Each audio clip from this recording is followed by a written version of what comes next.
গণেশ পুজো আর বিশ্বকর্মা পুজোটা এলেই মনে হয় আর কিন্তু হাতে গোনা কটা দিনই রয়ে গেল। আজকে তাহলে তোমাদের সাথে একটা চাটনির রেসিপি শেয়ার করব।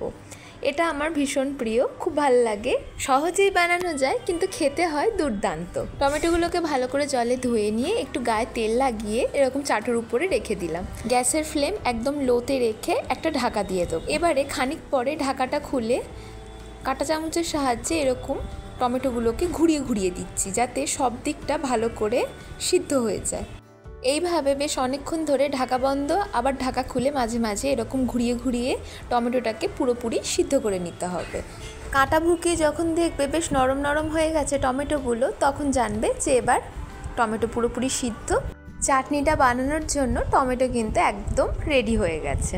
এই যে গা থেকে এইভাবে খোসাটাকে পুরো ছাড়িয়ে নিয়ে টমেটোটাকে আলাদা করে একটা বাটিতে রেখে দিয়েছি। কুচনো পেঁয়াজগুলো টমেটোর মধ্যে দিয়ে একটু কাঁচা সর্ষের তেল দিয়ে দিলাম। এবারে কাঁচা লঙ্কাগুলো কুচিয়ে দিয়ে দিচ্ছি। সর্ষের তেলটা একটু বেশি করেই দেবে, সর্ষের তেলটার বেশ ঝাঁঝ গন্ধে চাটনিটা দারুণ খেতে হয়। ধনেপাতাটা কিন্তু দিতেই হবে, ধনেপাতার জন্যে এই চাটনির স্বাদটা ভীষণ সুন্দর হয়। এরকম বেশ পরিষ্কার করে ধুয়ে রাখা ফ্রেশ ধনেপাতা নিয়ে কুচিয়ে নিচ্ছি।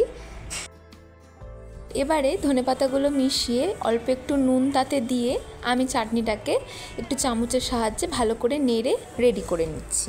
এই চাটনিটা যে কোনো কিছুর সাথেই তোমরা খেতে পারো, যেমন ধরো ছাতুর পরোটার সাথে এই চাটনিটা খেতে পারো, বা ধরো আলুর পরোটার সাথেও তোমরা এইরকম চাটনি খেয়ে দেখতে পারো, খারাপ কিন্তু লাগে না, বেশ ভালোই লাগে। তবে আমি আজকে কিন্তু ভাতের সাথেই এই চাটনিটা খেয়েছিলাম, তাতেও কিন্তু বেশ ভালো লাগছিল। মাঝে মাঝে চাটনিটা খেতে বেশ ভালো লাগে। বেলার দিকে একটু বাইরে বেরিয়েছিলাম, এ দেখো আমার বাড়ির বাইরেই সতীমার মিষ্টির দোকান হয়েছে। এখন আর খুব বেশি দূরে যেতে হয় না, বাড়ির কাছেই মিষ্টির দোকান হয়ে গেছে। তো আজকে বাড়ি থেকে বেরোনোর কারণটা হচ্ছে পালবাড়ির ঠাকুর কত দূর হলো দেখতে যাওয়া।